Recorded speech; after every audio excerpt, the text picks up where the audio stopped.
साची बात के सभी दर्शकों का मैं रूप सिंह गोसाई अपने कैमरामैन व्यास कुशवाहा के साथ बहुत स्वागत करता हूं। दर्शकों, आज आपको एक बार फिर यहाँ नई दिल्ली स्थित इंडिया इंटरनेशनल सेंटर में सीडी देशमुख ऑडिटोरियम में लेकर के चलता हूं, जहां पर चल रहा है कोमल एंड वीके पाहुजा फाउंडेशन का नवा यानी कि 9th थिएटर फेस्टिवल। और आपको बता दूं कि कोमल एंड वीके पाहुजा फाउंडेशन जो है cultural, sports and theatre activities में अपना मुख्य योगदान देता है और उनको प्रोत्साहित करता रहता है, हमेशा उनके लिए काम करता रहता है। और उसी श्रृंखला में आज यहाँ पर जो 7 नाटकों का मंचन इस 9वें थिएटर फेस्टिवल में हो रहा है, यहाँ पर जो आप पीछे भी हमारे नाटक देखते रहे हैं, उसी का आज जो यहाँ पर इस फेस्टिवल का जो चौथा जो नाटक है वो है अर्धसत्य, जो कि स्वांग शाला एक्टिंग अकेडमी मेरठ की टीम है, उत्तर प्रदेश से यहाँ पर विशेषकर आई है और लगातार पिछले जो है 7 सालों से इस थिएटर फेस्टिवल के साथ जुड़ी हुई है वो टीम। और आज यहाँ पर जो नाटक प्रस्तुत करने जा रही है वो श्याम मोहन अस्थाना का लिखा हुआ नाटक है अर्धसत्य। जी हाँ, अर्धसत्य यानी कि आधा सच आधी जानकारी, जो कि एक बहुत बड़ी जो है दुखों का कारण बन सकती है, वही इसमें दिखाया गया है। महाभारत काल की एक गाथा है। महाभारत काल में जब द्रोणाचार्य जो महान जो है गुरु हुए हैं और उनका जो कहा गया कि जब तक वो जीवित रहेंगे तब तक जो है महाभारत का युद्ध नहीं जीता जा सकता, तो पांडवों की ओर से भगवान श्री कृष्ण ने ऐसी बात उन्हें बताई कि कुछ ऐसा बोलो कि भाई द्रोणाचार्य के पुत्र जो है अश्वत्थामा नहीं रहे। तो उन्होंने कहा कि इस बात को बताएगा कौन कि अश्वत्थामा नहीं रहे, कौन इस बात को यकीन करेगा? द्रोणाचार्य तो कभी नहीं करेंगे यकीन। तो उन्होंने कहा कि जो धर्मराज युधिष्ठिर हैं उनको ये बात कही जाए कि वो बताएं कि भाई जो है अश्वत्थामा नहीं रहे। तो युधिष्ठिर ने बड़े भारी मन से जो है इस बात की घोषणा की कि भाई जो अश्वत्थामा नहीं रहे। और उसके पीछे एक जो है संस्कृत में कुछ और भी बोला, तो उसको जो पीछे जो बोला वो तो उन्होंने सुना नहीं। पहला जो बोला कि अश्वत्थामा नहीं रहे, उसको सुन के द्रोणाचार्य ने अपने हथियार डाल दिया और तुरंत जो है पांडवों ने उनका वध कर दिया। अब जब महाभारत का युद्ध पांडवों ने जीत लिया, उसके बाद जो धर्मराज युधिष्ठिर को जो है वहाँ हस्तिनापुर का सिंहासन मिला, लेकिन सिंहासन पर बैठने के कुछ सालों बाद उनको जो है उनके दिमाग में बहुत बात घूमती रही कि मैंने झूठ बोला था, और जो झूठ बोला था वो उनको बहुत विचलित करता रहा। तो ये जो उनका जो विचलित होने का जो कारण था, झूठ बोलने का जो अर्धसत्य था, उसी को जो है मतलब जो उसकी जो उलझन है उसी को इसमें दिखाया गया है कि एक झूठ कैसे परेशान कर सकता है एक सच्चे व्यक्ति को। तो आइए देखते हैं अर्धसत्य। साहब, written by Shyam Mohan Asthana, directed by Bharat Bhushan Sharma, और थिएटर ग्रुप है स्वांगशाला एक्टिंग एकेडमी मेरठ। तो आपके लिए पेश कर रही है स्वांगशाला एकेडमी मेरठ अर्धसत्य।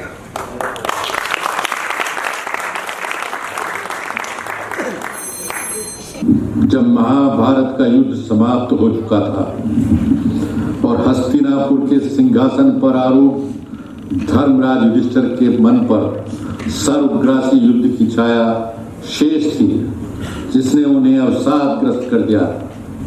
रह रहकर धर्मराज को विभ्रम पैदा हो रहे हैं।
आज्ञा हो देव। प्रतिहारी, देवी द्रौपदी को यह संदेश पहुंचाओ कि हम उनकी प्रतीक्षा कर रहे हैं। जो आज्ञा देव।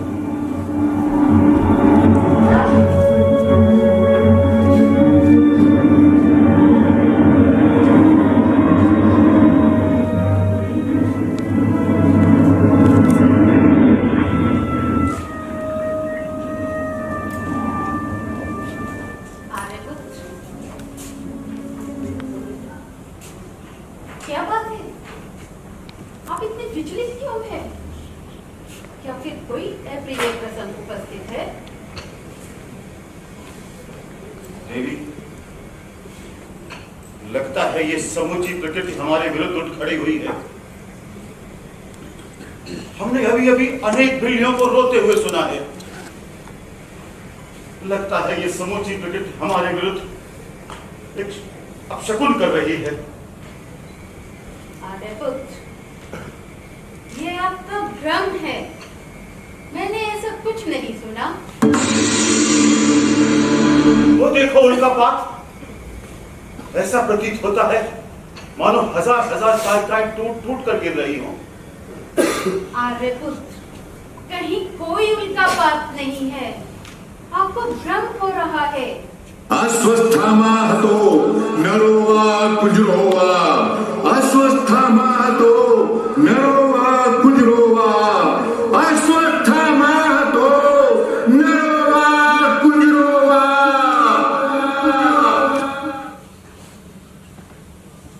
सुनो देवी, कोई बार बार पुकार रहा है। अश्वत्थामा हतो नरो वा कुंजरो वा। युद्ध में आचार्य द्रोण से कही गई ये बात नितांत गोपनीय थी।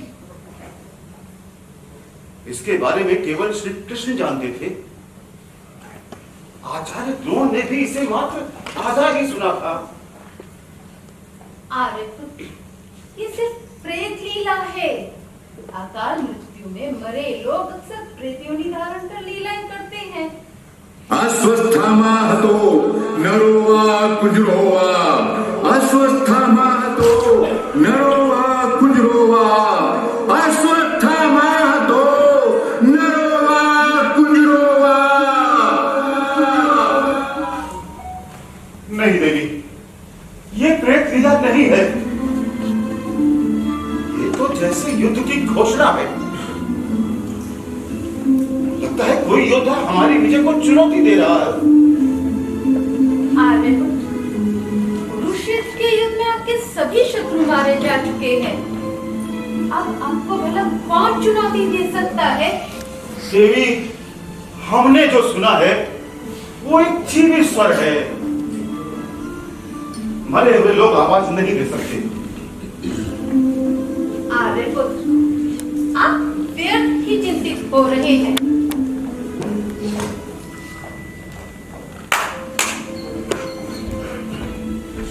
आज्ञा हो देव।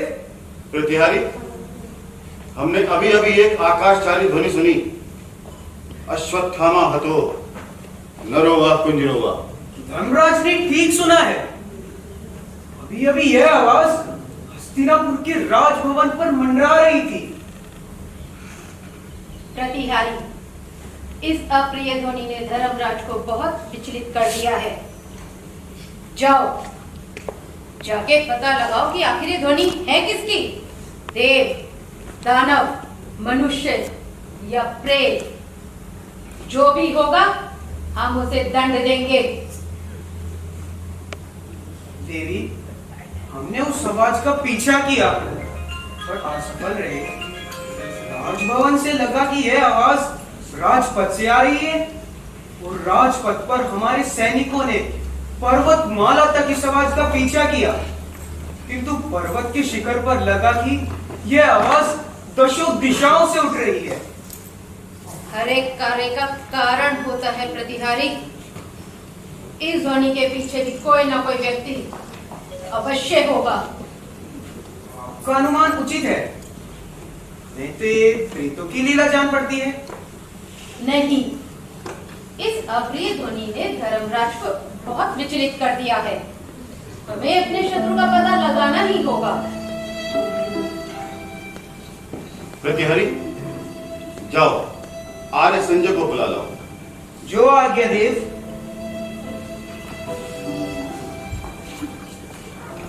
आर्य संजय को क्यों? देवी, आर्य संजय दिव्य चक्षु हैं, वे हमारी सहायता कर सकते हैं। अवश्य। देवी, हम युद्ध अवश्य जीते, पर शांति हार गए।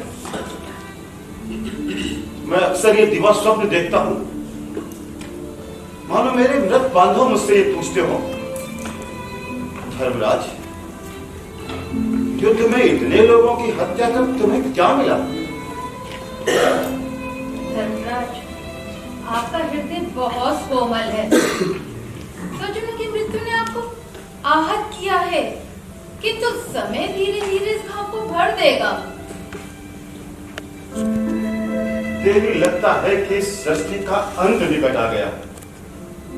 आर्यपुत्र, ये धरती आपके पुण्य पर टिकी है, आपके रहते इस धरती का कैसे क्षय होगा? धर्मराज की जय हो। आइए आर्य संजय, हम आप ही की प्रतीक्षा कर रहे थे। क्या आज्ञा है धर्मराज? आर्य संजय, हस्तिनापुर जैसे शापग्रस्त हो गया, हर क्षण कुछ ना कुछ अमंगल घटित हो रहा है। ऐसा लगता है जैसे युद्ध में मरा हुआ कोई योद्धा जी उठा है और युद्ध के लिए प्रस्तुत है। धर्मराज, युयुत्सु को छोड़कर धृतराष्ट्र के सभी पुत्र वीरगति पा चुके हैं।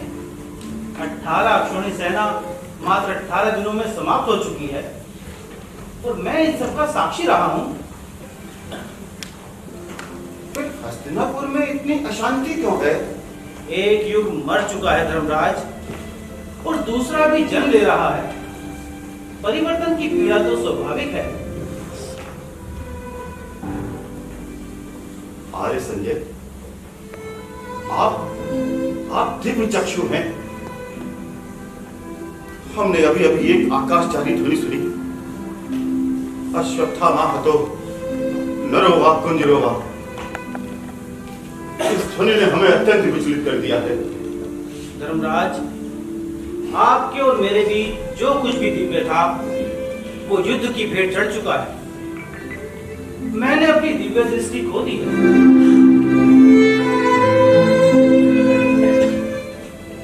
आर्य संजय, आपने धरती की धड़कन सुनी है? क्या आपने हस्तिनापुर की प्रजा में अशांति और अवज्ञा पर सुने हैं? देवी, हस्तिनापुर में प्रजा के नाम पर बूढ़े, बालक, भिक्षुक और कुछ अपंग ही रह गए हैं। चारों तरफ शांति ही शांति है, अवज्ञा का प्रश्न ही नहीं उठता। आर्य संजय, फिर इस धर्म राज्य में अधर्म की चर्चा की कौन कर रहा है? धर्म की चर्चा? हाँ देवी, मैंने हस्तिनापुर के बाहर एक भिक्षुक की आंखों में प्रतिहिंसा की आंख देखी है, और मैंने उसे बार बार कहते हुए भी सुना है, अश्वत्थामा हतो नरो वा कुंजरो वा। किंतु वो तो युद्ध के घावों से जर्जर हो चुका एक भिक्षुक है, उसके लिए चिंता करना व्यर्थ है। नहीं आर्य संजय, हम उस भिक्षुक की उपेक्षा नहीं कर सकते। आपको स्मरण है ना, एक छोटी सी चिंगारी ने समूचा खांडा को जला दिया था। जैसा आप उचित समझे धर्मराज। आसन ग्रहण करें।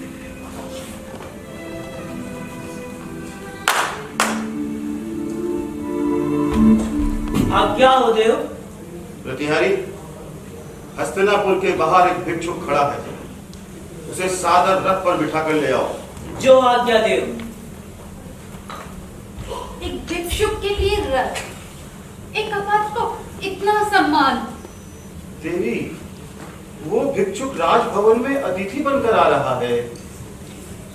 अतिथि को सम्मान मिलना ही चाहिए।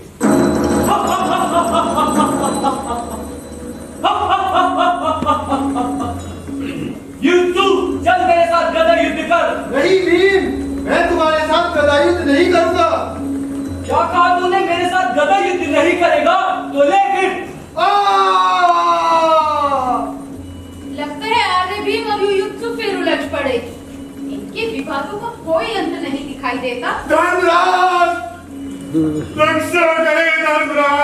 अरे यूसुफ पधारे। धर्मराज आर्य भीम को समझाए, उन्होंने गदा प्रहार कर हमें छत विच्छत कर दिया है और वो हमारी मृत्यु के लिए तड़प है। दुष्ट कायर, एक ही गदा प्रहार में भाई के शरण खोजने लगा। चल रंगशाला में, यहाँ भी जितना है। बंधु भीम, आर्य यूसुफ दुर्योधन के भाई होते हुए भी युद्ध में हमारे साथ रहे हैं, हमें इनका सम्मान करना चाहिए। सम्मान? किस कायर का सम्मान? बंदोबस्त, यह युद्ध का भगोड़ा है। यह कोई धर्म नहीं, युद्ध के भय से हमारे पक्ष में आया था। धर्मराज, धन के कारण मैंने भाई दुर्योधन के पक्ष को छोड़ दिया। माता पिता भाइयों से सदैव तुझे अपमान नहीं मिला, किंतु यहाँ आने दिन हर क्षण मुझे अपशब्द कहते हैं। इस जीवन को धिक्कार है धर्मराज।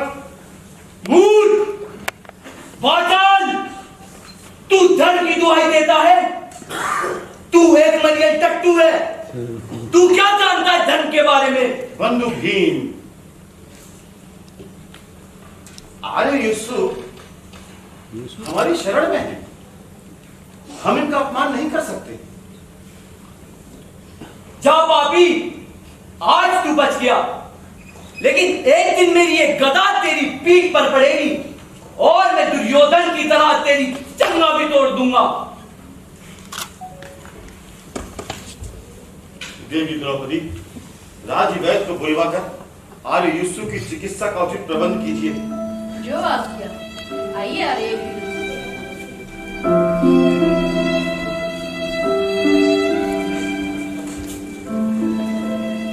आर्य संजय, देखा आपने, लोग कहते हैं कि धर्म की स्थापना हो, अधर्म का नाश हो गया, तो लोग अपने अपने धर्म को क्यों नहीं पहचानते? धर्मराज, कुरुक्षेत्र में कौरवों की व्यवस्था नष्ट हो चुकी है और नई व्यवस्था अभी जन्म ले रही है। इसमें संयम की आवश्यकता है।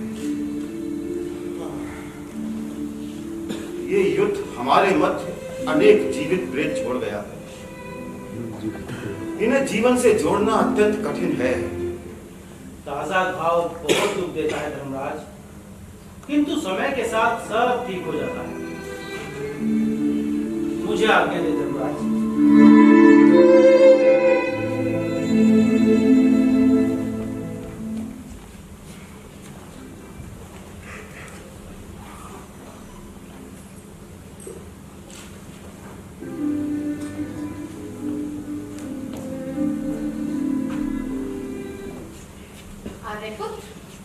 भिक्षुक अतिथि आपका आया नहीं? प्रत्याहारी लेकर आता ही होगा देवी। जी। महाराज की जय हो। राजभवन के द्वार पर महाराज वासुदेव कृष्ण उपस्थित हैं। भगवान श्री कृष्ण इतने असमय? वासुदेव, आइए वासुदेव, आइए। हस्तिनापुर के राजभवन में वासुदेव कृष्ण का स्वागत है। देवी द्रौपदी का अभिनंदन करता हूँ। आइए, आइए।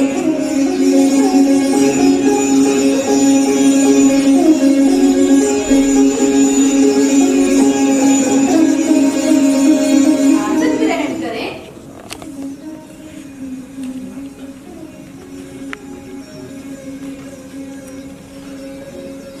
देवी कुशल से तो हैं? बंधुबल हम कुशल से हैं, पर आपके असली आगमन से मन में अनेक प्रश्न उठ रहे हैं।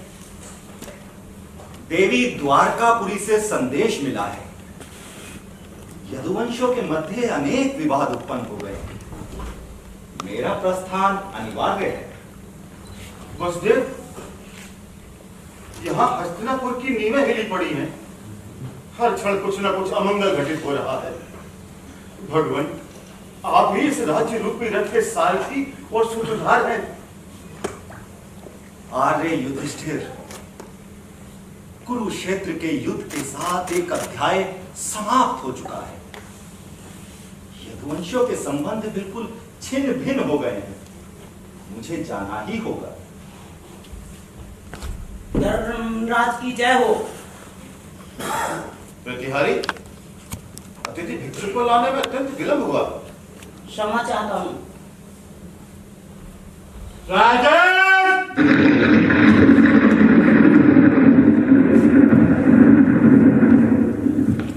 मैं ना तुम्हारा अतिथि हूं और ना भिक्षुक।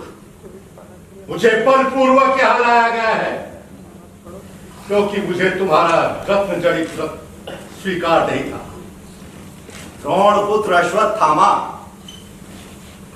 धर्मराज के व्रत को स्वीकार कर तुमने अच्छा ही किया। तुम उसके योग्य पात्र नहीं थे। ये द्रोण पुत्र अश्वत्थामा मेरे पुत्रों का हत्यारा। तुमने ठीक ही कहा है, क्योंकि रत्न जड़ित सिंहासन और सफेद घोड़ों के रथ पर तो राजपुत्र ही बैठते हैं ना। बंधु कृष्ण, इस अश्वत्थामा ने अधर्म से मेरे पुत्रों की हत्या की है। मेरा हृदय घृणा से भर रहा है। शोक से मेरी आंखें बंद हो रही हैं। धैर्य रखो देवी द्रौपदी, धैर्य रखो। इसके कृत्यों का दंड इसको मिल रहा है। द्रौपदी, अपने पुत्रों के प्रति तुम्हारा मोह स्वाभाविक है, परंतु उस महायुद्ध में करोड़ों माताएं निपुती हुई थी और उस महायुद्ध के सूत्रधार और संचालक तुम्हारे सखा कृष्ण ही थे। द्रोण पुत्र अश्वत्थामा, तुम्हारा ये आरोप गलत है।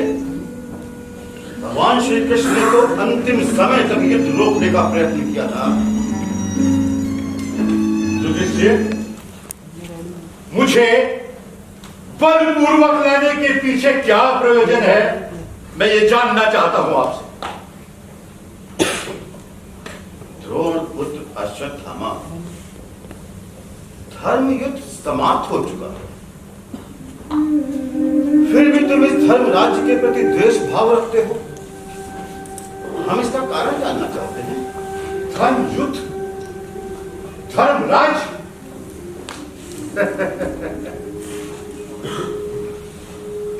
युधिष्ठिर, अगर ये धर्म राज्य है तो तुम इतने भयभीत क्यों हो?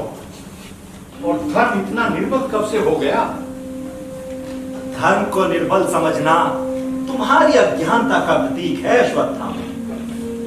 निर्बलता धर्म में नहीं, तुम्हारी सोच में है। नहीं कृष्ण, तुम अच्छी तरह जानते हो द्रोण पुत्र अश्वत्थामा तो कभी निर्बल रहा ही नहीं। आचार्य द्रोण हमारे गुरु रहे हैं। हम पिता और पुत्र के बल से परिचित हैं। दुख तो इसी बात का है युधिष्ठिर, तुमने हमारे पिता आचार्य द्रोण को बल को नहीं जाना। तुमने तो हमारी भी शक्ति को नहीं पहचाना। स्मरण कीजिए, हमारे ब्रह्मास्त्र के सम्मुख तो महर्षि व्यास हाथ जोड़कर खड़े हो गए थे। वो सृष्टि की रक्षा का प्रश्न था। यदि महर्षि व्यास ऐसा न करते तो ये समूची सृष्टि नष्ट हो जाती। महर्षि व्यास ने किसकी रक्षा की युधिष्ठिर? तुम्हारे राज्य में तो अपंग, बालक और वृद्ध ही बचे हैं। कम से कम धर्म तो बच गया। क्या कहा तुमने? धर्म बच गया? नहीं नहीं युधिष्ठिर, इस युद्ध में सबसे पहले धर्म मरा है। जब अर्जुन ने रथ का पहिया निकालते समय कर्ण की हत्या की थी तो धर्म मर गया था। जब जयद्रथ वध के लिए इस मायावी कृष्ण ने ऐसे समय सूर्य को छुपा दिया था, उस दिन धर्म मर गया था। और तुम्हारे भाई भीम ने युधिष्ठिर जब युद्ध के नियमों के विरुद्ध जाकर दुर्योधन की जंघा पर गदा प्रहार करके उसकी जंघा तोड़ी थी, उस दिन धड़ पर गया था। और तुमने स्वयं युधिष्ठिर, तुमने जब युद्ध क्षेत्र में मेरे पिता आचार्य द्रोण के सम्मुख मेरे मरने का झूठा समाचार दिया था, तो उस दिन तुम्हारे धर्म ने शोक से आत्महत्या कर ली थी।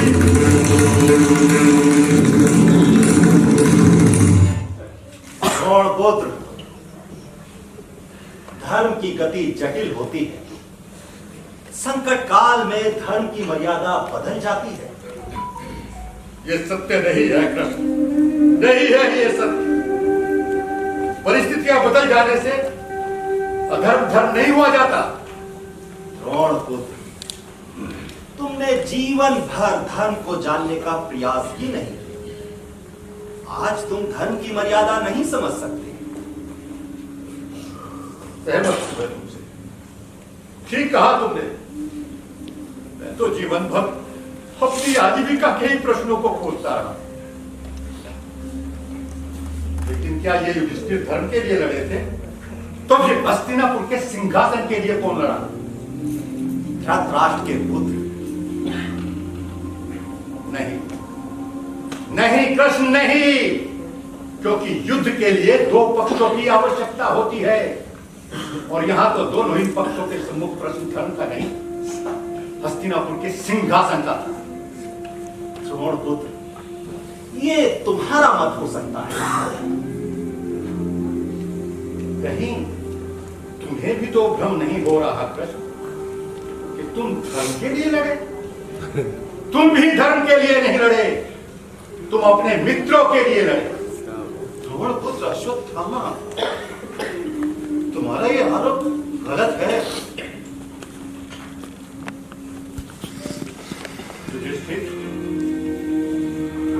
तुम राजमहल के सुख और वैभव में पले बड़े हो। क्या तुमने कभी खेतों में खड़े बेजान पुत्रों को देखा है? जाओ देखो, उन खेतों में तो वो पुतले आज भी खड़े हैं, पर जिन खेतों की रक्षा के लिए उन्हें खड़ा किया गया था, वो खेत युद्ध की अग्नि में जलकर स्वाहा हो चुके हैं। तुम कहना क्या चाहते हो? तुम भी पुतले हो, पुतले, इस कृष्ण के द्वारा खड़े किए गए पुतले। लेकिन जिस हस्तिनापुर की रक्षा के लिए तुम्हें खड़ा किया गया था, वो नगर युद्ध में स्वाहा हो चुका है युधिष्ठिर, स्वाहा। अग्नि तिनके को जला देती है, युद्ध में विनाश स्वाभाविक था। नहीं द्रौपदी, वो विनाश नहीं था, वो विनाश था। करोड़ों माताएं विमुक्ति हो गई, करोड़ों पत्नियों के बांधे का सिंदूर कुछ गया। 18 दिन में 18 करोड़ सेना नष्ट हो गई। तुमसे पूछता हूं युधिष्ठिर, तुमसे पूछता हूं, उस युद्ध में तुम्हें छोड़कर किसको क्या मिला? द्रौपदी अश्वत्थामा, पिता की मृत्यु ने तुम्हें बहुत दुखी कर दिया है। हाँ, लेकिन पुत्र शोक तो तुम्हें भी है, और तुम अपने पुत्रों का शोक इस राजभवन के सुख वैभव में भुला सकती हो। क्या तुमने कभी छोपड़ी के दर्द को, उसके दुख को समझने का प्रयास किया है? छोपड़ी का दुख दुख होता है द्रौपदी। तुम कहना क्या चाहते हो? जाओ, अपने इस राजभवन से कदम बाहर निकाल कर देखो, देखो वहां उस निर्जल स्थान पर एक विक्षिप्त युवती खड़ी है, जो पागल हो गई है, प्रणाम कर रही है, देखो उसे।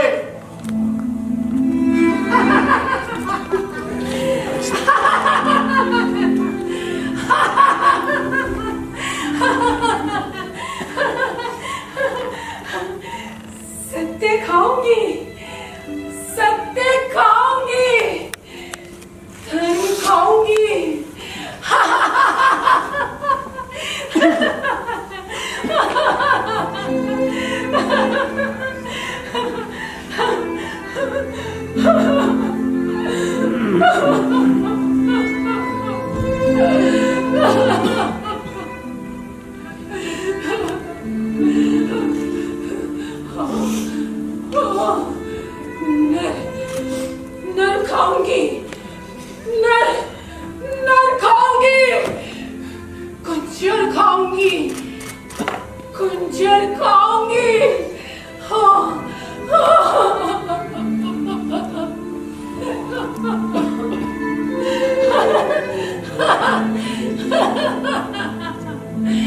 रक्त पीऊंगी, रक्त पीऊंगी।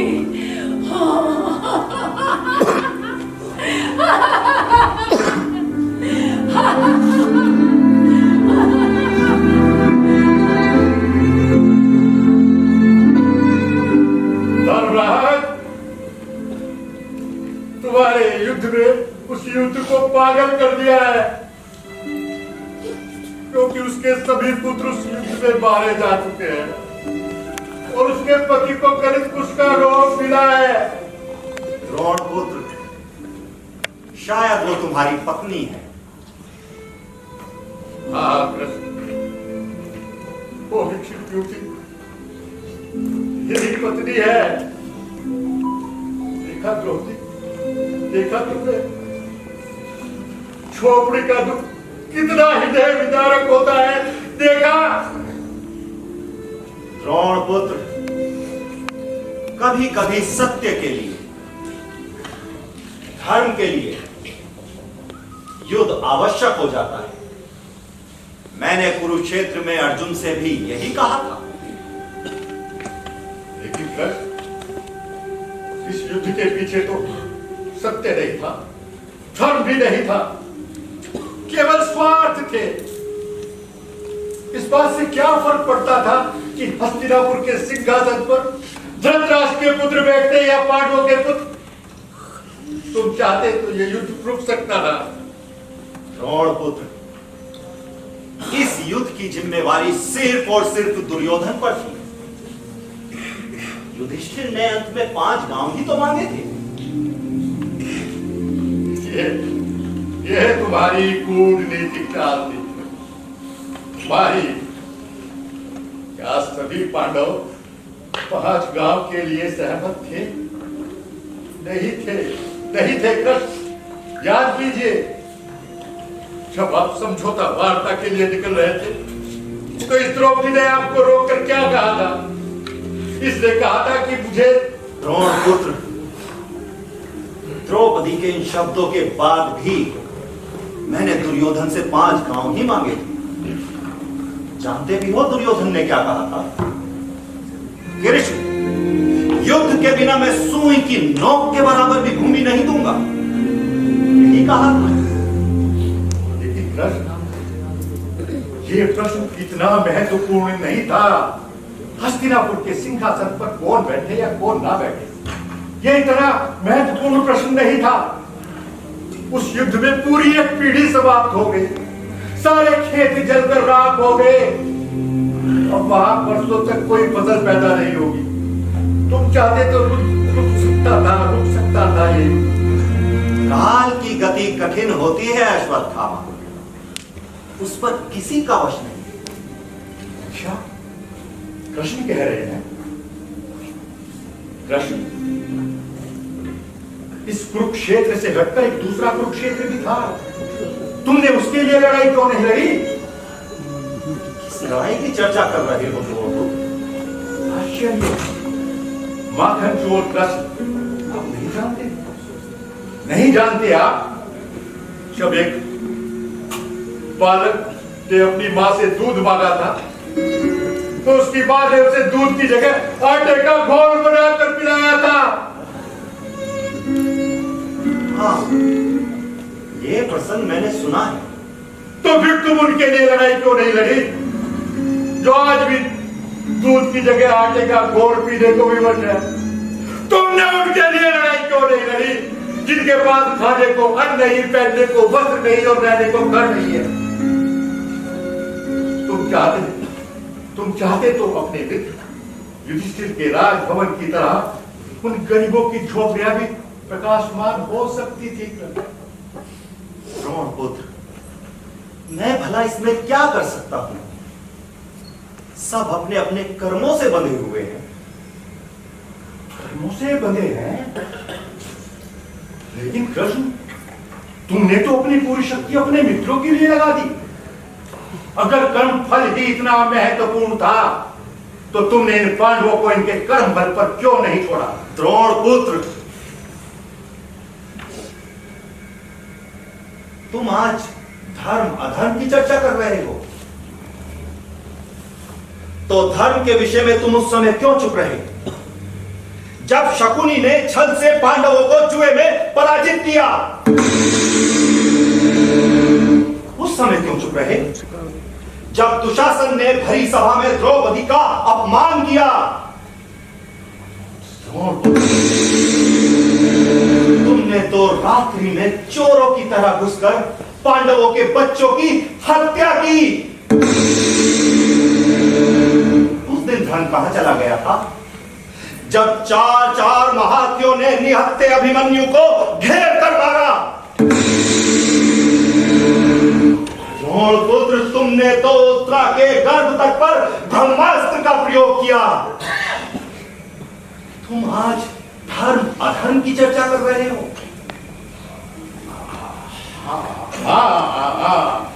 लेकिन कृष्ण में तो युद्ध का दास था ना, तो एक दास धर्म धर्म की चर्चा नहीं कर सकता। श्रवण पुत्र, तुम एक अपात्र हो। तुम्हारे साथ धर्म अधर्म की चर्चा का कोई महत्व नहीं है। महाराज की जय हो। महाराज कृष्ण, आपका रथ द्वार पर प्रस्तुत है। देवी द्रौपदी, आर्य युधिष्ठिर, अब मुझे आज्ञा दें।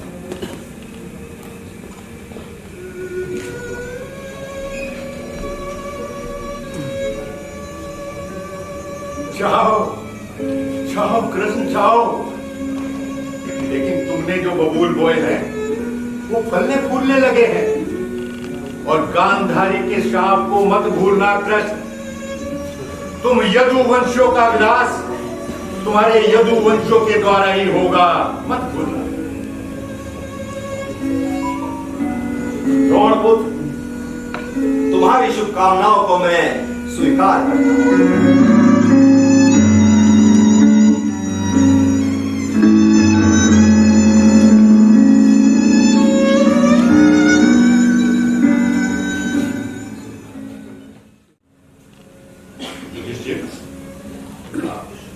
मेरी भी साधना का समय हो गया है, मुझे जाने की अनुमति दीजिए आप।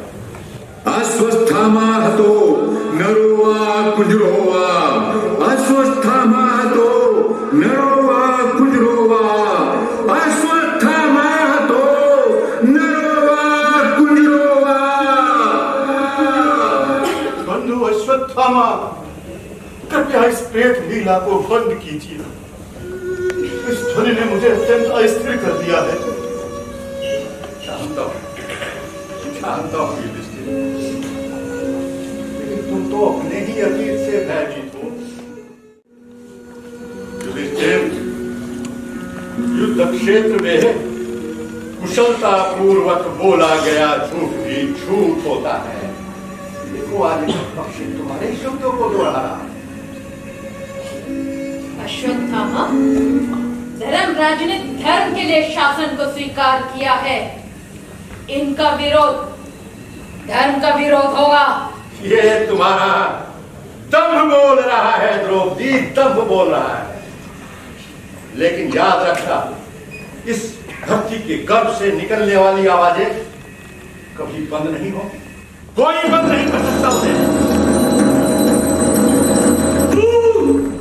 द्रोण पुत्र अश्वत्थामा है ना, दुष्ट रंग पोत कर भिक्षुक बन गया है, पर मैं तुझे नहीं छोड़ूंगा।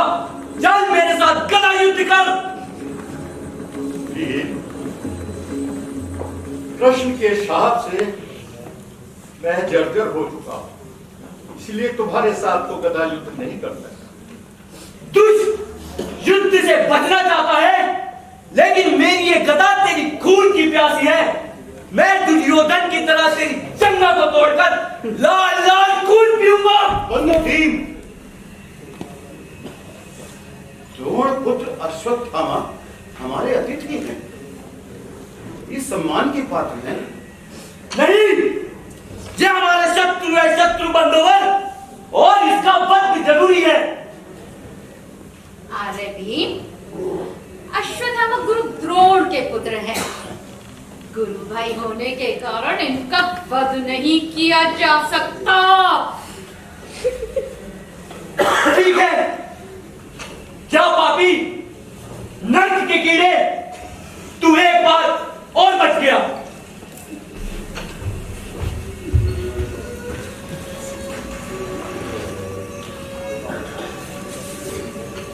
धर्मराज युधिष्ठिर,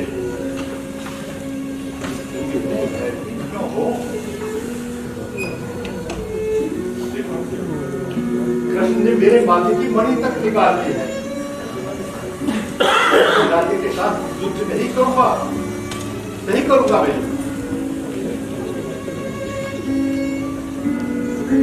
बंधु अश्वत्थामा, एक भय मेरा निरंतर पीछा कर रहा है। जानता हूं युधिष्ठिर, क्योंकि इस युद्ध ने तुम्हें नए मूल्य नहीं, नए विश्वास भी नहीं, केवल कह दिया। इस सत्य की साधना के लिए तुम प्रयत्नशील हो, युद्ध से नहीं तपस्या से प्राप्त होता है। शायद तुम ठीक कैसे हो युधिष्ठिर, मैं तुम्हारे इस राज्य को छोड़कर जा रहा हूं, कभी नहीं आऊंगा, निश्चित रहो, कभी नहीं आऊंगा प्रतिहारी। लेकिन मेरे जाने के बाद भी कुछ प्रश्न और एक सन्नाटा शेष रह जाएगा। तुम्हें बहुत दुख देगा, बहुत दुख देगा युधिष्ठिर, बहुत दुख देगा। जा रहा हूं मैं। प्रतिहारी, द्रोणपुत्र अश्वत्थामा को सादर उनके कुटीर तक छोड़कर आओ। रहने दीजिए, मैं स्वयं चला जाऊंगा, रहने दीजिए।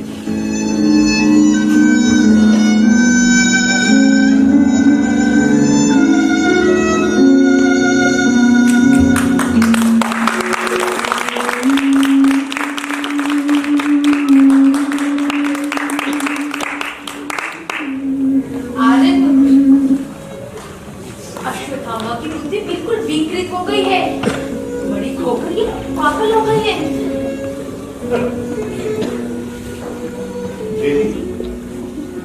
देवी, लगता है कि मेरे अंदर भी एक पागल अश्वत्थामा बैठ गया है। वो हर क्षण मुझसे अनेक प्रश्न करता है, लेकिन मेरे पास उन प्रश्नों का कोई उत्तर नहीं। आर्यपुत्र, आप अश्वत्थामा की बातों की चिंता बिल्कुल ना करें।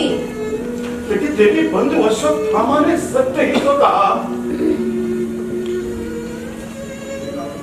सत्य युद्ध से नहीं पैदा होता, सत्य साधना की कोख से जन्म लेता है।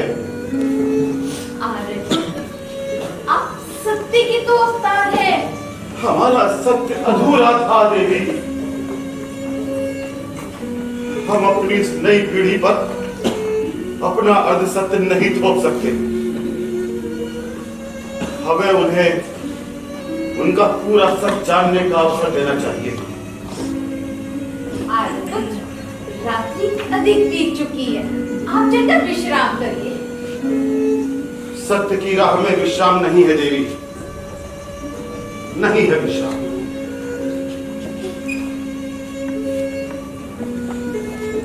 आचार्य पुरोहित को बुलवा लीजिए।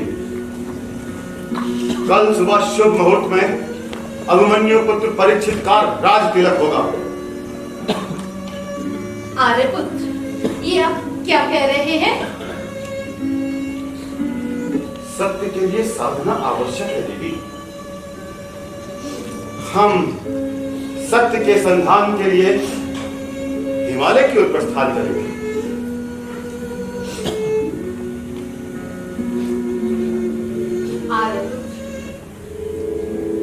आपका मार्ग हमारा भी मार्ग होगा।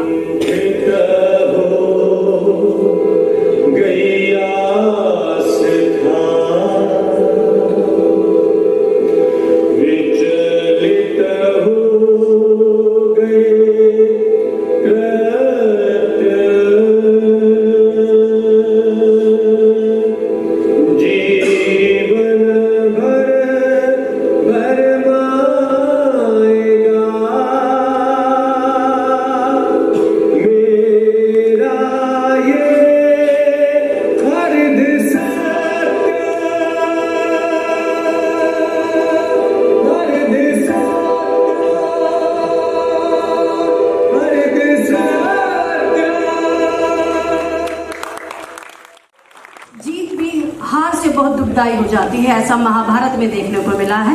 और समय ये सुनिश्चित करता है कि जब जब बुद्धिजीवी न्याय के लिए सही समय पर नहीं बोलते हैं तो महाभारत तय होती है। मैं महाभारत के हर कलाकार की जब बात सुनती हूँ तो तर्क को देखती हूँ तो सभी का तर्क ठीक दिखाई देता है। सभी वह नियम में बंधे हुए धर्म की बात करते रहे और निरंतर अधर्म होता रहा, यह महाभारत में दिखाई देता है। तो कहीं बार नियमों में बंधकर हम अधर्मी ना हो जाएं तो सही की व्याख्या होनी ही चाहिए। और अर्ध सत्य यही बताता है कि सत्य वह है जो न बढ़े न घटे, अर्ध सत्य विचलित ही करता है। जैसा भी इन कलाकारों ने युधिष्ठिर के रूप में विचलन दिखाए थे, जोरदार तालियां युधिष्ठिर की कला के लिए, अदा के लिए और अश्वत्थामा के लिए सुंदर संवाद के लिए। और अब मैं आमंत्रित करती हूँ आज के अतिथिगण आदरणीय गौरव जी, रमेश जी,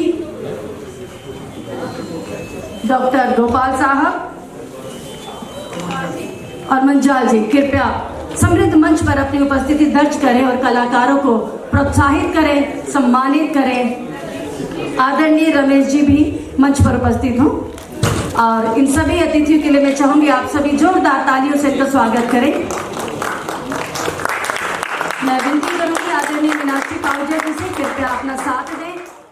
और हमारे बीच में डिग्नेटरीज मौजूद हैं। मैं निवेदन करूंगा डायरेक्टर भारत भूषण शर्मा जी से कि वो कृपया मंच पर आए और अपने तमाम कलाकारों का परिचय दें। ये भारत भूषण जी हैं जो द्रोण पुत्र के रूप में थे हमारे बीच और ये नए वेशभूषा में एक कुशल निर्देशक के तौर पर हैं। भूषण जी, आपसे निवेदन है कि कृपया आप अपने कलाकारों का परिचय दें, सम्मान का अवसर दें। आप सबका बहुत बहुत आभार। आपने हमारी इस प्रस्तुति को देखा, सराहा और हमारा हौसला बढ़ाया। सभी दर्शकों का मैं आभार व्यक्त करता हूं और आयोजकों का उससे भी ज़्यादा कि हमें मौका दिया कि ऐसे प्रबुद्ध दर्शकों के सम्मुख हम अपने प्रस्तुत कर सके। मैं अपने सभी कलाकारों को आपके समक्ष बुलाना चाहता हूं। सबसे पहले धर्मराज की भूमिका में हेमंत गोयल। धर्मराज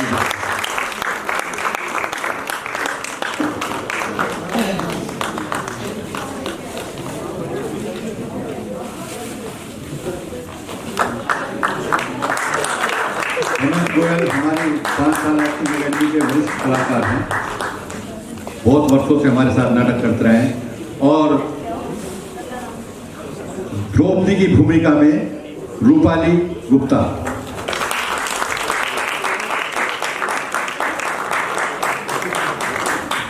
रूपाली भी हमारे स्वांगशाला अकेडमी की वरिष्ठ कलाकार रही हैं। और अर्जुन की भूमिका में राशिद यूसुफ भूमिका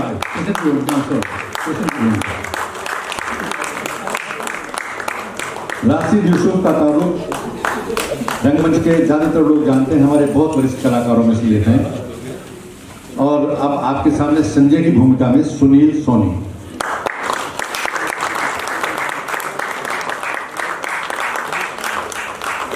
भीम दिव्यांश शर्मा।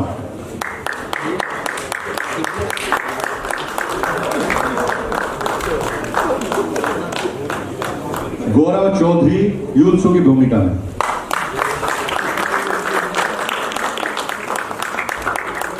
प्रहरी 1 की भूमिका में उज्जवल सिंह।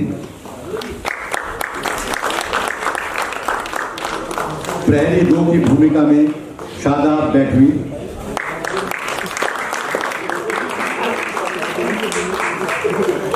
और पगली युवती की भूमिका में हमारे रंगमंच की बहुत समर्थ अभिनेत्री हैं सीमा समर।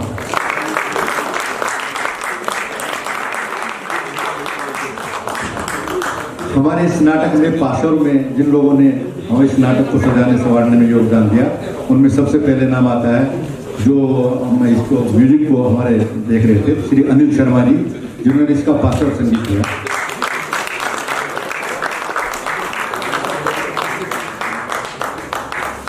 और प्रकाश प्रभाव में शैन विलियम।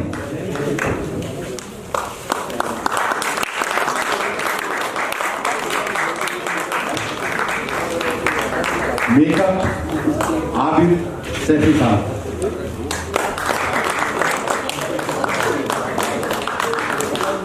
और मंच व्यवस्था के बीच में हमारे बीच में रहे क्या नहीं हुआ ना इसका लड़का राघव राज कहाँ दिखाई दे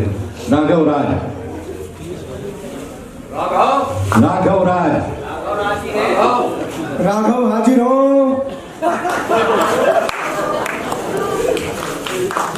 और मेकअप में सहायक की भूमिका में मतलब सहायक में जिन्होंने काम किया वो लवी सैफी।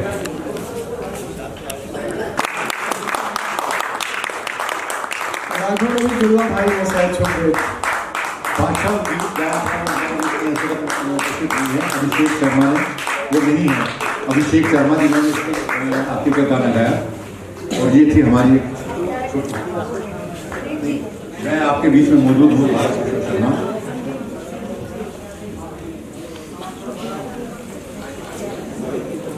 कहते हैं कि अब उन्हें बुलाया जाए जिन्हें उन्हें ये महफिल सजाई है। मैं आवाज दे रहा हूं कला जगत के उस महान शख्सियत को जिनका नाम भारत भूषण जी है। जोरदार तालियों से स्वागत करें। आपकी तालियां बता रही है कि आप भूषण साहब को कितना प्यार करते हैं। भूषण साहब इस परिवार पाहुजा परिवार के हमेशा भी हिस्सा रहे हैं।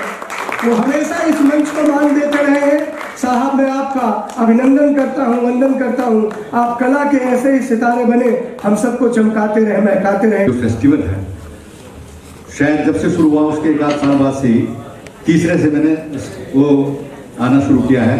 और प्रतिवर्ष जिस तरह से इस फेस्टिवल ने अपने स्वरूप को निखारा है, अपनी ऊंचाइयों को छुआ है और उत्कृष्ट नाटकों की जो एक श्रृंखला प्रदर्शन के लिए आपके सामने लाए हैं, ये वाकई एक ऐसा काबिल तारीफ काम है जो आप अगर मिसाल के लिए ढूंढेंगे तो मिलेगा नहीं। इसके लिए सुप्रिया जी, मीनाक्षी जी और इनकी अपने पूरी टीम जो इसमें है, जिसमें हमारे बराबर में भाई साहब खड़े हैं, नीरज शर्मा जी हैं, मैडम हैं, इन सबका जो योगदान है, इन्होंने इतना अभिभूत किया कि अधिकांश रूप से बाहर के लिए मैं नाटक करने जाता नहीं, लेकिन यहाँ आने के लिए इनका प्यार मजबूर कर देता है। मैं सिर्फ अपने शहर में नाटक करता हूँ, दिल्ली में पहले आता था, वहाँ भी आना बंद किया, लेकिन इनकी मोहब्बत और इस मंच की ऊंचाइयों को मैं नमन करता हूँ और आप सबको धन्यवाद और आशीर्वाद साधुवाद देता हूँ कि आपने हमारे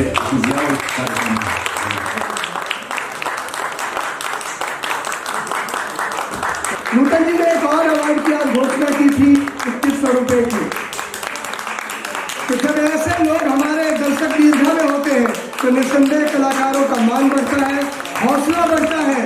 मुझे लगता है नूतन जी की परिपाटी पर और भी दर्शक दीर्घा में बैठे हुए लोग आगे आएंगे, कलाकारों का ऐसा ही मान सम्मान बढ़ाएंगे ताकि ये याद रखें ये पल, ये क्षण। आप बना रहे बनारस। बनारस के श्याम मोहन अस्थाना जी ने लिखा है, साधुवाद उनके लिए। और अब मंच पर हमारे बीच राजर साहब, डायरेक्टर मिशन एडमिशन कंसल्टेंसी, आप इनका सम्मान। सुप्रिया जी, कुछ ऐसे शख्सियत भी होते हैं जो सम्मान को सम्मानित करते हैं, वीरेंद्र जी उनमें से एक है। हमारे बीच में गौरव परमार साहब है। मैं निवेदन करूंगा कि गौरव परमार साहब का स्वागत हो, सीनियर एडमिशन कंसल्टेंट।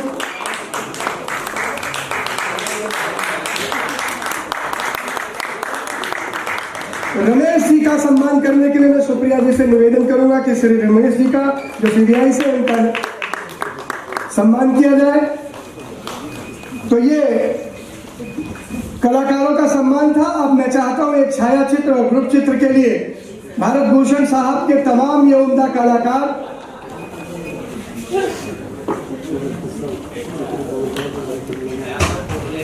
मंच पर उपस्थित माननीय गोपाल जी का स्वागत सुप्रिया पाहुजा जी कर रही हैं और पाहुजा परिवार के बड़े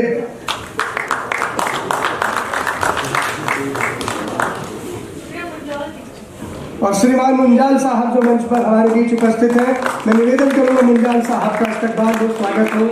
मुंजाल साहब आप मंच पर आए, मंच को आपने मान लिया। आप तमाम अतिथियों का बहुत बहुत साधुवाद, बहुत बहुत धन्यवाद। इंतजार है छाया चित्र के लिए। आप सबके बिना वो चित्र अधूरा होगा जिसका चित्रण अभी आप खासतौर पे सुप्रिया जी को, मीनाक्षी जी को और पूरी टीम को बहुत बहुत बधाई और शुभकामनाएं। आप देख रहे थे अर्ध सत्य, और इस प्ले में, इस नाटक में जो भगवान श्री कृष्ण की भूमिका में थे राशिद यूसुफ जी, राशिद यूसुफ जी ने बड़ी बखूबी से भगवान श्री कृष्ण का किरदार, चरित्र निभाया। हमारे साथ मौजूद हैं। सांची बात में आपका बहुत स्वागत है। बहुत बहुत धन्यवाद। आपने भगवान श्री कृष्ण की भूमिका को अदा किया है मंच पर। कुछ बताएं सर इस कैरेक्टर को लेकर के, इस नाटक को लेकर के दर्शकों को। हाँ, एक्चुअली जब से मैं नाटक कर रहा हूँ, कितने सालों से आप अभिनय की दुनिया में? 10-12 सालों से मैं थिएटर कर रहा हूँ। और जब से मैंने नाटक करना शुरू किया है, मेरा मतलब ये एक छोटा सा ड्रीम था। मेरे लिए बड़ा था, छोटा लगता है, पर मेरे लिए बड़ा ड्रीम था कि मैं भगवान श्री राम या श्री कृष्ण जी का किरदार निभाऊं। क्या बात है। भगवान श्री राम का तो मुझे अभी तक निभाने का मौका नहीं मिला। एक बार आया भी था, लेकिन वो किसी कारणवश मैं रामलीला में प्ले नहीं कर पाया था। लेकिन जब इस नाटक के लिए मेरे पास भारत सर का कॉल आया कि राशिद श्री कृष्ण का किरदार है और तुम समय दे पाओगे क्या, मैंने कहा सर इस किरदार के लिए समय दे पाऊँगा, जितना आप बोलेंगे उतना समय दूंगा। और इस किरदार को मैंने जब निभाया तो मुझे अंदर से मतलब इतना अच्छा फील होता है, जैसे अभी ने आपने ही मुझे अभी बोला कि आप बिल्कुल ऐसे लग रहे थे। ऐसा वास्तव में हुआ जब मैंने इसकी पिछली शो की थी मेरठ में अपने चौधरी चरण सिंह यूनिवर्सिटी में, तो वहाँ 2 प्रोफेसर ने मंच पर आकर मेरे पैर छुए और मुझे इतना प्राउड फील हुआ अपने ऊपर कि मैं थिएटर से जुड़कर इस तरह की ज़िंदगी जी पा रहा हूँ। बहुत बढ़िया। जैसे अरुण गोविल जी हैं, नीतीश भारद्वाज जी हैं, बिल्कुल उसी भूमिका में, उसी स्वरूप में लोग, उन्हीं लोगों से हम इंस्पायर होते हैं। अरुण गोविल जी का एक छोटा सा किस्सा है कि वो स्मोक बहुत ज़्यादा करते थे, सिगरेट बहुत पीते थे, बट जब उसका रामायण का उनका शूट चल रहा था तो वो शूट टेक देने के बाद बैकग्राउंड में बैठ के एक सिगरेट पी रहे थे। तो वहाँ जो यूनिट में क्रू मेंबर्स में जो एक लेडी थी काम करने वाली, वो आई और उनके अरुण गोविल जी के उन्होंने पैर जोड़ लिया कि सर हम तो आपको भगवान समझते हैं साक्षात। तो उन्होंने वो सिगरेट बुझाई थी और वो खुद बताते हैं कि वो मेरी ज़िंदगी की आखिरी सिगरेट थी।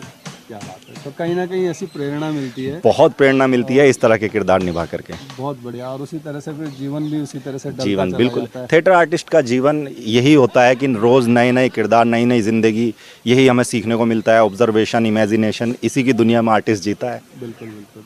तो राशिद जी, जैसे आप इस समुदाय से आते हैं, तो कभी इस तरह की दिक्कत, कभी आपको लोगों ने कहा हो यार तू कहाँ ये रोल कर रहा है क्या? एक्चुअली फैमिली में नहीं, रोल इस तरह के करने से कोई प्रॉब्लम नहीं था। एक्टिंग को लेकर के थोड़ा सा फैमिली में मेरे इशू रहा है। शुरुआत में रहा जब मैंने शुरू किया था, बट 3-4 साल बाद जब उन लोगों ने मुझे मंच पर देखा और जिस तरह से वो न्यूज़पेपर्स में फ़ोटो देखे, ये देखा, मतलब लोगों से सुना, तो उन्होंने भी काफ़ी सपोर्ट किया है। मैं मुंबई में भी काफ़ी काम कर चुका हूँ, सावधान इंडिया, क्राइम पेट्रोल, बालाजी के लिए सीरीज़ कर चुका हूँ। अभी मेरी एक वेब सीरीज़ आने वाली है अतरंगी पे, तो मैं काम करता रहता हूँ और थिएटर भी साथ साथ चलता रहता है। बहुत बढ़िया। बहुत स्वागत हमारे चैनल में, अपना समय देने के लिए आपका बहुत धन्यवाद। बहुत बहुत thank you so much. Thank you. हमारे साथ सीमा समर जी जुड़ चुकी हैं, जो कि अभी आपने नाटक में देखा एक पगली युवती के किरदार में थी। तो बहुत स्वागत है सांची बात में। बताएं हमारे दर्शकों को अपने किरदार के लिए। ये जो पूरी कथा थी, आपने देखा ही होगा, महाभारत का एक अंश था। युधिष्ठिर के मन का अंतर्द्वंद था। इसी के बीच में जो अश्वत्थामा आते हैं, जो कि इस त्रासदी के शिकार भी हुए हैं, वो अपनी पीड़ा दर्शाते हैं और उसी में वो जिक्र करते हैं अपनी पत्नी का, जो कि अब विक्षिप्त हो चुकी है। इस युद्ध के बाद वो अपने मानसिक रूप से बिल्कुल विक्षिप्त हैं और वो पागलों की तरह घूम रही हैं, क्योंकि उन्होंने बहुत कुछ खो दिया है युद्ध में, अपने बच्चों को खोया है और वो पागल हो गई हैं। वो कभी हंसती हैं, कभी रोती हैं, और वो ऐसा वातावरण बन गया है कि उनके अंदर से वो भावना जा नहीं रही है और उनको चारों ओर नर कंकाल और नर और कुंजर ये सब दिखाई दे रहे हैं और वो उनको खाने की बात कर रही हैं, जो कि एक मानसिक रूप से विक्षिप्त स्त्री की हालत होती है। वही मैंने इस अपने अभिनय में दर्शाया है। धन्यवाद जी, थैंक यू। हमारे साथ रूपाली गुप्ता जी हैं, जो कि द्रौपदी के किरदार में थी। नमस्कार, बहुत स्वागत है सांची बात में। Thank you. बहुत अच्छा अभिनय आपने किया, उसके लिए बहुत बधाई, शुभकामनाएं। Thank you. बताएं, भारत भूषण शर्मा सर के साथ जुड़ करके आप थिएटर कर रही हैं, कई सालों से कर रही हैं, तो कुछ थिएटर को लेकर, कुछ अपने जो है किरदार को लेकर के हमारे दर्शकों को बताएं। भरत सर के साथ काम करते हुए मुझे 3 साल हो गए और उनके साथ करके बहुत सारी चीज़ें सीखी है मैंने। इस बार तो बल्कि इस वाले प्ले में उन्होंने कहा तुमने कर रखा है, अपने आप करके दिखाओ। तो मैंने करा, तो उन्होंने कहा बहुत अच्छा करा है, आगे कैरी ऑन रखना ऐसे ही अपने टैलेंट को। और इस वाले प्ले में मेरा गेटअप बहुत अच्छा रहता है। अदरवाइज़ तो ये होता है कि हाँ ठीक है, नॉर्मल होता है जैसे वैसे। लेकिन इसमें एक द्रौपदी का जो रोल मैंने प्ले करा है, उसमें मुझे ये लगा कि वाकई में उस टाइम की महारानी को कैसे फील हुआ होगा जब उसके सामने उसके बेटों का हथियारा सामने खड़ा है। जब मैं इतना अंदर तक गुस्से में भर गई कि मेरे बच्चों का वो है, केवल एक प्ले जो कि उसमें मैंने किरदार निभाया, लेकिन असल में तो उस समय उन्होंने निभाया था, करा था, सब चीज़ें सहन करी थी। तो बहुत ज़्यादा उनके अंदर झंझोड़ने वाली स्थिति रही होगी मन को और मस्तिष्क को। तो मैंने थोड़ा सा उसे अनुभव किया और उम्मीद है कि वो संधान के लिए निकले थे सत्य की खोज में, शांति मिली होगी। ऐसे ही मुझे भी अपना कार्य करते हुए शांति और सुख मिले, बहुत अच्छा रहेगा। और आप लोगों की सबकी विशेज़ है मेरे साथ, तो डेफिनेटली मैं और अच्छा करके दिखाऊंगी। बहुत धन्यवाद हमारे साथ जुड़ने के लिए, हमारी शुभकामनाएं आपके साथ। Thank you. एक गुस्सेल किरदार में, भीम के किरदार में थे दिव्यांश शर्मा, जो कि इस वक्त हमारे साथ हैं, आपके सामने हैं। तो बहुत स्वागत है सांची बात में। Thank you. बताएं सर, भीम का रोल करके कैसा अनुभव रहा यहाँ आने के बाद? यहाँ मतलब भीम का रोल मैंने करा, बहुत अच्छा लगा मेरे को। इतने बड़े दिल्ली के मंच में, इंडिया हैबिटेट इंटरनेशनल सेंटर पे मेरे को काफ़ी अच्छा लगा। और क्या कहते हैं, मेरे को मज़ा आया करके। भीम का जो रोल था उसमें बिल्कुल एकदम गुस्सापन, एकदम उसे खेलने में मज़ा आया मेरे को, बहुत अच्छा लगा। डायलॉग उसी गुस्से में हुआ, उसी गुस्से में तू द्रोण पुत्र अश्वत्थामा है ना, दुष्ट, रंग पोत कर भिक्षुक बन गया है, लेकिन मैं तुझे नहीं छोड़ूंगा, चल मेरे साथ गदा युद्ध कर। थैंक यू हमारे साथ जुड़ने के लिए। Thank you sir. हमारे साथ अनिल शर्मा जी हैं, जो आपने अर्ध सत्य नाटक देखा, उसके पीछे जो म्यूजिक था, जिसे कहते हैं प्लेबैक म्यूजिक, तो सर ने ही तैयार किया था। सर बहुत स्वागत है सांची बात में। धन्यवाद। बताएं सर, कैसे इस म्यूजिक को आपने सोचा? कि आप म्यूजिक कंपोजर हैं या? हाँ, मैं म्यूजिक कंपोजर हूँ, एक ड्रामा आर्टिस्ट भी, ड्रामा डायरेक्टर भी और म्यूजिक कंपोजर। मैंने बहुत नाटकों में म्यूजिक दिया है, बैकग्राउंड म्यूजिक।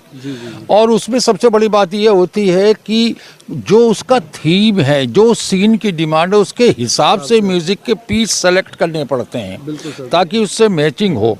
इसलिए चूँकि ये हिस्टोरिकल प्ले था हमारा, एक महाभारत की कहानी का एंड वाला वो था, तो उसी के हिसाब से ही इसमें जितने भी पीसेस थे वो हमने लगाने की कोशिश करी है।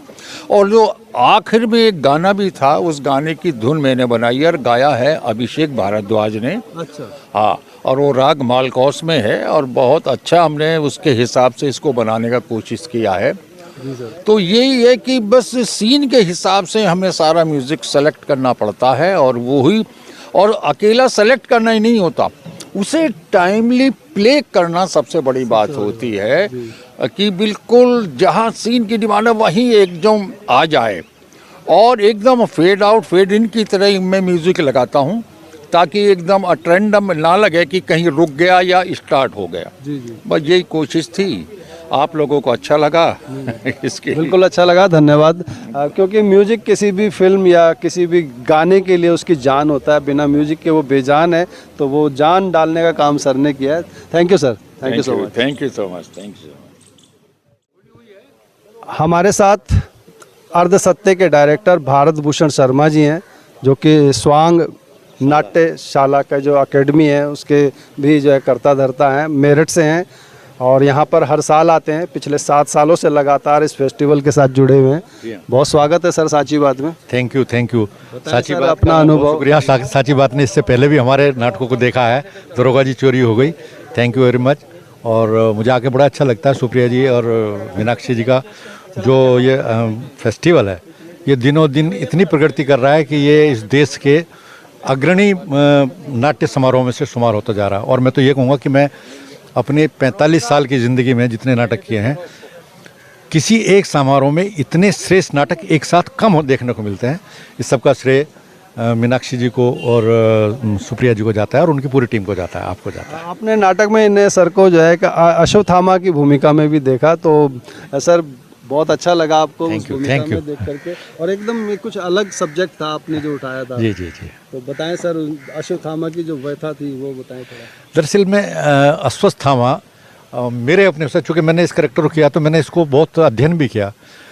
महाभारत काल का में जो भी जितने भी पात्र हैं अर्जुन से लेकर के, सबसे ज़्यादा दुर्भाग्यशाली आदमी अगर कोई रहा है, चरित्र दुर्भाग्यशाली चरित्र रहा तो वो अश्वत्थामा का था। अच्छा। उसने बचपन से लेकर के आखिर तक उसको उपेक्षा मिली, और ये जो आक्रोश था जो मैंने कोशिश की थोड़ा पोर्ट्रेट करने की, ये वो बालपन के से लेकर के आखिरी वक्त तक के आक्रोश को प्रतिबिंबित करने का मैंने प्रयास किया। बचपन में जब वो छोटा था तो उसके बाप ने, द्रोणाचार्य ने, उसको युद्ध कौशल नहीं दिया, कहने तुम तो ब्राह्मण पुत्र हो, तुम्हें तो शिक्षा प्राप्त करो। दूध मांगा तो दूध नहीं मिला, आटे का घोल पिला दिया।